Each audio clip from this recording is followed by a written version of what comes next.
You ask Tiger to solve. This deals with linear equations with one unknown. The final result is b equals 36.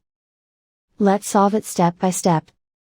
Group all constants on the right side of the equation. Subtract 9 from both sides. Group like terms.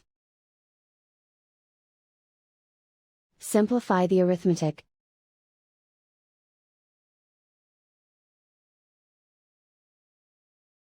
Isolate the y.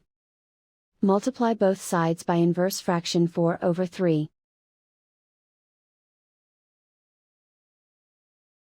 Group like terms. Multiply the coefficients. Simplify the fraction.